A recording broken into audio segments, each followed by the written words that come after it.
Bismillahirrahmanirrahim. Assalamualaikum warahmatullahi wabarakatuh.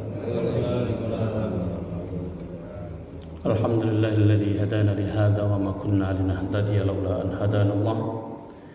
Asyhadu an la ilaha illallah wahdahu la syarika lah wa asyhadu anna sayyidana Muhammadan abduhu wa rasuluh. Allahumma shalli wa sallim wa barik ala sayyidina wa maulana Muhammadin wa ala alihi wa sahbihi wa man ittaba'al huda ila yaumiddin. Amma ba'du, fa ya ibadallah usikum wa iyaya nafsi bitaqwallah wa ta'atihi faqad faza al-muttaqun. Qala Allah fi kitabihil karim, a'udzu billahi minasy syaithanir rajim, innamal mu'minuna alladhina amanu billahi wa rasulihi thumma lam yartabu. Kaum muslimin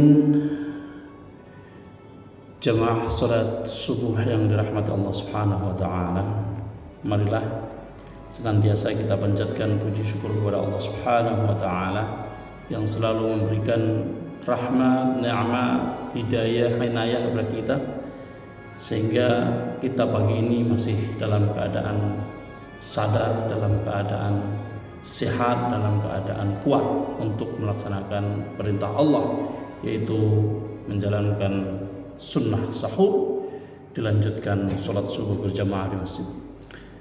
Salawat dan salam mudah-mudahan selalu tercurah kepada junjungan kita Nabi Agung Muhammad sallallahu alaihi wasallam, yang dengannya kita hari ini bisa berada di masjid ini dengan irsyad, dengan huda yang dibawa oleh beliau sallallahu alaihi wasallam dari Allah Subhanahu wa taala. Kaum muslimin, meneruskan apa yang saya sampaikan dari malam, syarat supaya kalimat tauhid yang kita ucapkan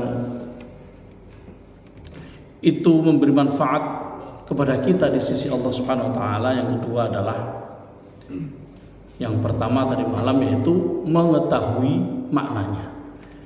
Yang kedua adalah al-yaqin, yaitu mempunyai keyakinan di dalam hati, bi ayyakunal qail mustayqinan bimadluli hadhil kalimah yaqinan jazimah. Dikatakan dalam kitab seseorang yang mengucapkan la ilaha illallah mesti mustayqinan, benar-benar yakin dengan urgensi kalimat yang sedang diucapkannya, yakin bahwa kalimat yang diucapkannya la ilaha illallah memiliki nilai yang penting, urgensi, dengan keyakinan yang kuat. Harus benar-benar yakin di dalam hati. Fa innal iman la yughni fihi illa al-yaqin illa dhann. La yughni fihi al-yaqin wala dhann. Iman itu tidak akan ada gunanya kecuali ada keyakinan. Iman itu bukan dhon. Dhon artinya prasangka. Iman itu adalah keyakinan di dalam diri. Qala Allah Ta'ala, Allah berfirman, innamal mu'minuna, sesungguhnya orang-orang yang mukmin, alladzina amanu adalah orang-orang yang beriman billah, kepada Allah wa rasulih, dan kepada rasulnya, tsumma lam yartabu, kemudian setelah dia menyatakan iman, lam yartabu, mereka sama sekali tidak ada rasa ragu.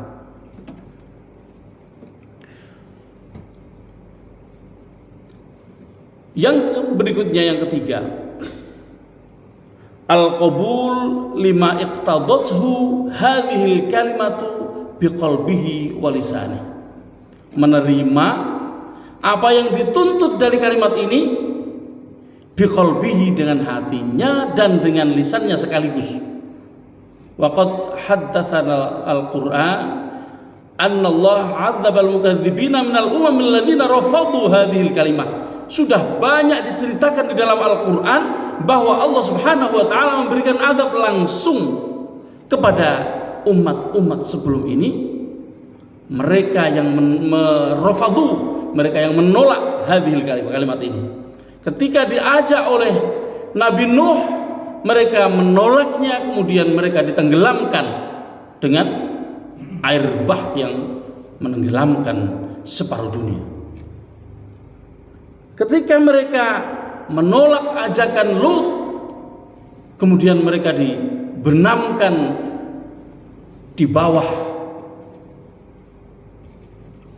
bumi, di bawah tanah dengan meletusnya gunung berapi.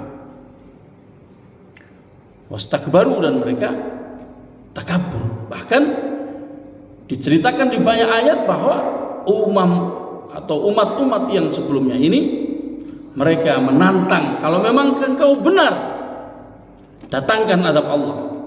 Tantangan mereka itu disambut oleh Allah Subhanahu wa taala dengan azab yang langsung saat itu. Dan alhamdulillah di masa kita di mana Rasulullah sallallahu alaihi wasallam menyertai, tidak ada azab yang semacam ini.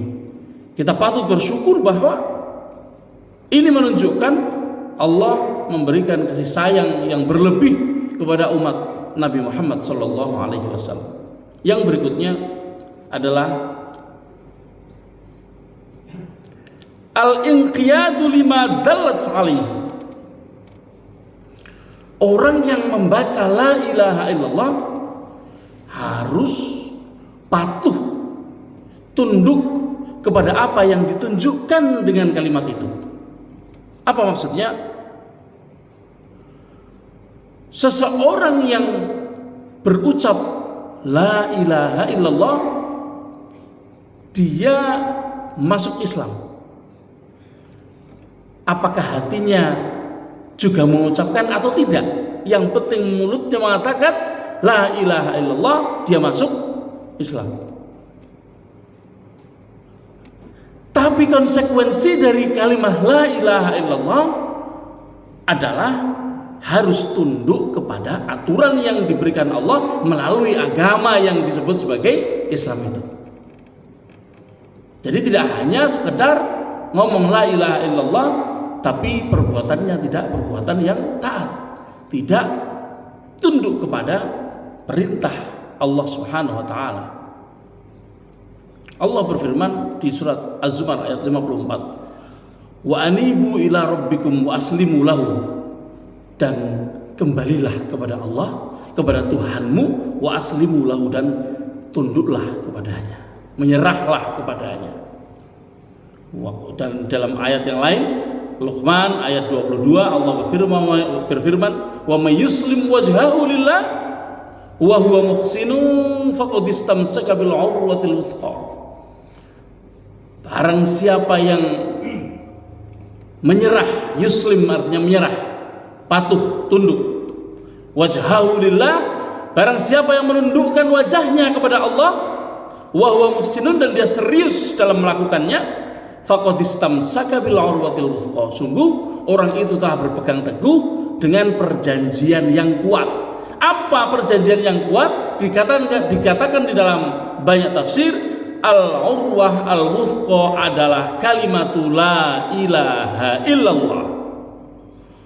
Yang kelima, kaum muslimin, as-sidq, jujur. As-sidqu itu jujur.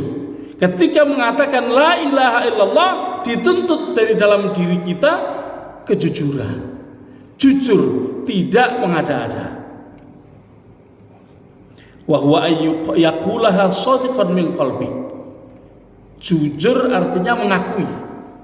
Mengakui itu membenarkan.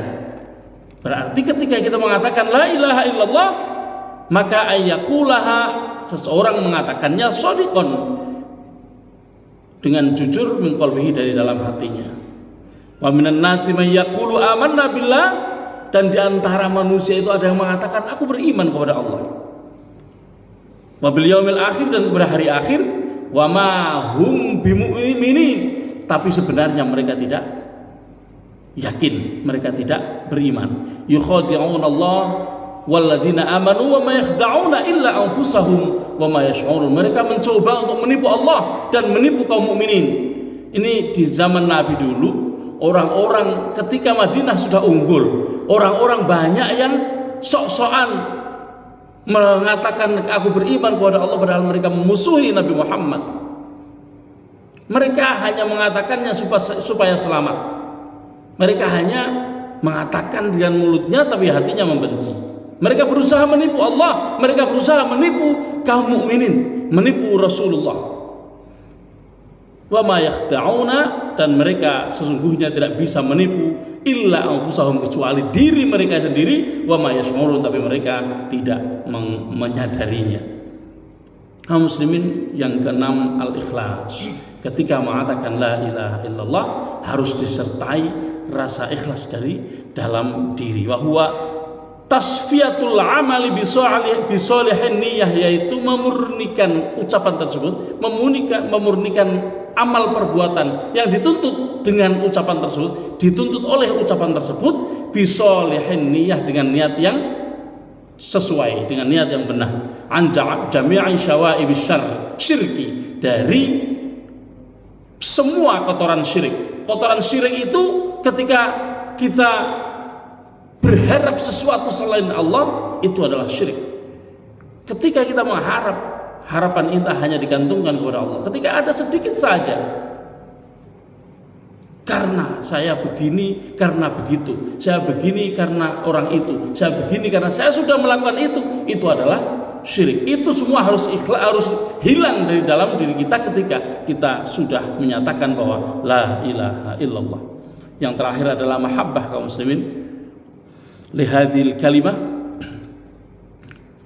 wa ma iqtadathu wa dallat alaihi wa li ahliha al-alamina biha al-multazimina li syuruti ba'dha ma naqasa dzalik. Jadi al-mahabbah di sini ketika kita mengatakan la ilaha illallah, itu di dalam hati kita harus tertanam bahwa kecintaan kita kepada anak, kepada mal, wal malu wal banunu zinatul hayatid dunya, harta dan anak, keluarga, suami, istri biasanya melebihi segala-galanya. Itu harus disingkirkan, diganti dengan hanya Allah. Ketika kita berucap seperti itu, bahwa kecintaan kita kepada selain Allah itu kemudian dinomorduakan. Wa minan nasi may yattakhidhu min dunillah, kata Allah di surah Al-Baqarah 165, banyak orang yang mengambil selain Allah andada. Andada artinya pesaing. Banyak orang yang mengambil orang lain, mengambil pihak lain, mengambil selain Allah sebagai pesaing. Yuhibbunahum kahubbillah, mereka mencintai mereka. Orang-orang itu mencintai mereka, mencintai dunia, mencintai harta, mencintai anak, mencintai keluarga, mencintai sesuatu yang disenanginya, kahubbillah, seperti mencintai Allah. Walladzina amanu asyaddu hubban lillah, tanda dari orang mukmin adalah lebih mencintai Allah dari apapun selain Allah. Kalau kita hawa nafsu kita, keinginan kita menginginkan sesuatu yang menyenangkan di dunia, tapi itu tidak diperbolehkan oleh Allah, seharusnya kita tidak melakukannya. Itu disebut sebagai mahabbah. Jadi mahabbah kepada Allah itu bagaimana? Bukan seperti kita mencintai orang, bukan kita seperti kita mencintai anak, bukan seperti mencintai dunia, tapi mahabbah kepada Allah adalah ketika kita disuruh melakukan sesuatu padahal itu tidak membuat kita suka atau itu yang kita benci, tapi itu adalah perintah Allah, dilakukan. Sebaliknya, kalau keinginan kita adalah melakukan sesuatu tapi itu dilarang oleh Allah, tinggalkan. Itu adalah bentuk mahabbah kepada Allah, cinta kepada Allah itu seperti itu. Saya kira 7 syarat ini menjadi penting dan perlu untuk kita renungkan bersama. Mudah-mudahan dengan demikian kita bisa melaksanakan apa yang kita ucapkan, yaitu la ilaha illallah dengan segala konsekuensinya, dan kita bisa menjalani hidup ini dengan panduan dari Allah Subhanahu wa taala. Barakallahu li wa lakum fil Qur'anil karim wa nafa'ani wa iyyakum bima fihi minal ayati wa dzikril hakim wa taqabbalallahu minna minkum tilawatah innahu samii'un 'aliim. Assalamualaikum warahmatullahi wabarakatuh.